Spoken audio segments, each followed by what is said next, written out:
Proses saya hijrah memang sebenarnya sudah lama pengen hijrah. Cuman dalam benak saya pada saat itu saya belum siap. Karena apa? Yang nanggung ini kan saya sendiri. Malunya sama siapa? Malu sama orang. Ya. Karena apa? Kita dulu lihatnya itu bagaimana kita di mata orang, tapi bukan bagaimana kita di mata Allah. Ya. Jadi memang kesiapan itu belum ada, karena pertimbangannya itu apa? Saya, keluarga, anak itu mau makan apa nantinya. Ya, meskipun istri saya memang bekerja di salah satu BUMN ya yang ada di Indonesia, tapi yang namanya kepala keluarga dialah yang mencari nafkah buat keluarganya, kan gitu. Jadi tanpa sengaja memang saya ketemu salah seorang warga masyarakat tanpa riba, memang tidak sengaja ketemunya, dan itu dikenalkan sama teman juga. Dan ini bukan teman langsung, ini dikenalkan sama teman secara tidak langsung, yang tadinya teman saya ini saya ajak untuk join di kerjaan gitu kan, sebagai freelance di salah satu fintech gitu kan. Cuman dia sering kasih arahan ke saya tentang apa itu riba, ilmu riba itu. Dia ngasih pandangan ke saya, bahaya riba itu apa, kan gitu. Terus salah satu yang terketuk di hati saya pada saat itu memang dosa riba itu ada 70 pintu. Yang paling ringan dosanya itu ibaratnya kita berzina sama ibu kandung kita. Saya tidak bisa bayangkan itu. 10 tahun saya kerja di lembaga perkreditan. Saya hitung dosa saya luar biasa. 10 tahun saya berzina sama ibu kandung saya sendiri.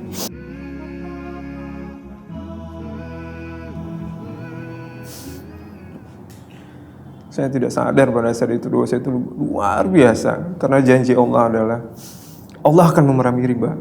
Karena apa? Siapa yang melaksanakan riba dan dia udah tahu dosanya riba itu, dia sama saja mengajak perang Allah dan Rasulnya. Subhanallah. Dan kerjaan saya dulu itu, Allah memerangi saya, dan saya tak sadar apa yang sudah saya lakukan. Alhamdulillah, dengan pertemuan kami dengan Abang Dahiriansyah, ya mungkin lewat dialah hijrah saya ini lebih mantap lagi. Dia kenalkan saya dengan beberapa warga MTR yang memang sudah punya pengalaman bebas dari utang ribanya. Dari situ saya lebih mantap lagi. Dan pada saat itu memang ada seminar, diajak saya seminar, ayo ikutlah seminar ini. Di sini semua ilmunya, di sini tentang fundamental keimanan, keislaman kita diajarkan semua. Karena apa? Percuma kita hijrah kalau iman kita itu belum kuat. Percuma kita hijrah kalau fundamental keislaman kita, tauhid kita itu belum benar-benar mantap betul. Jadi pemantasan diri kita itu kepada Allah sekarang. Ya, percuma kita cuma ada niat, ya, tapi keimanan kita tadi itu tidak kuat sama sekali.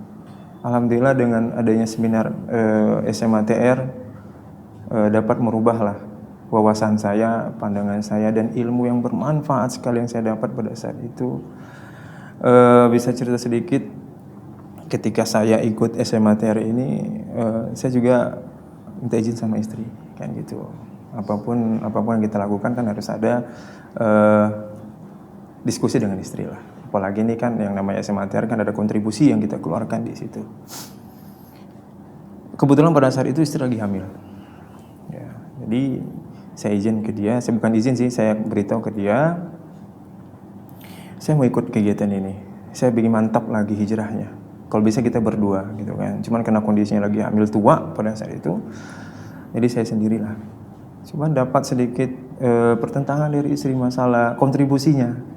Ini nanti biaya untuk kelahiran si kecil ini. Jadi bagaimana nantinya? Kebetulan pada saat itu maghrib ya, di waktu maghrib. Ya udah saya diam aja pada saat itu. Saya nggak begitu maksa dia untuk minta kontribusi. Saya datang sholat ke masjid maghrib. Saya sholat maghrib. Saya minta sama Allah, ya Allah, kalau memang jalan ini benar, kalau memang Engkau buka pintu hijrah buat saya, ya Allah, tunjukkan jalanmu. Ya Allah. Saya nangis pada saat itu karena niat saya memang pengen hijrah, berubahlah dari tadinya zaman jahiliyah ya, yang 10 tahun saya berzina sama ibu kandung sendiri. Jadi saya minta sama Allah, ya Allah, kasih aku petunjuk ya Rabb, kasih aku keajaiban-Mu. Saya pingin ikut sekali kegiatan ini, kegiatan seminar ini. Sepulang dari sholat maghrib, saya masuk ke rumah, masuk ke kamar. Nggak ada angin, nggak ada hujan. Istri bilang apa? Abi, dia panggil saya Abi kan. Itu ada rekening di dalam tas, dalam lemari. Ambil uang di situ, ada sebesar segini. Semoga bermanfaat seminarnya. Saya merinding pada saat itu. Ya Allah, Engkau kabulkan doaku ya Rabb. Engkau kabulkan doaku ya Rabb. Mungkin ini jalanku untuk hijrah. Mudah-mudahan. Pada saat itu saya nggak bisa ngucap apa-apa lagi. Saya cuma bilang terima kasih Dek, terima kasih ya Rob. Engkau bukan jalan, Engkau berikan unlogic ya. Saya belum ikut MTR, Allah sudah berikan unlogic pertama kepada saya dengan cara itu. Ya alhamdulillah, saya ikut kegiatan itu. Banyak teman-teman memang pada saat kegiatan itu yang utangnya itu luar biasa besarnya. Saya pikir saya yang paling besar utang yang pada saat itu kan. Ternyata utang 1 juta itu peningnya sama kayak utang 40 M. Ya. Peningnya sama. Ya alhamdulillah pada saat itu karena kita senasib dalam ruangan pada saat seminar itu dan kita fokus dengan ilmu sama edukasi yang disampaikan, alhamdulillah kita dapat manfaat dari apa yang kita dapatkan dari seminar itu, dan kita juga bisa berdakwah dari ilmu yang kita dapatkan mengalir dengan sendirinya, insyaallah.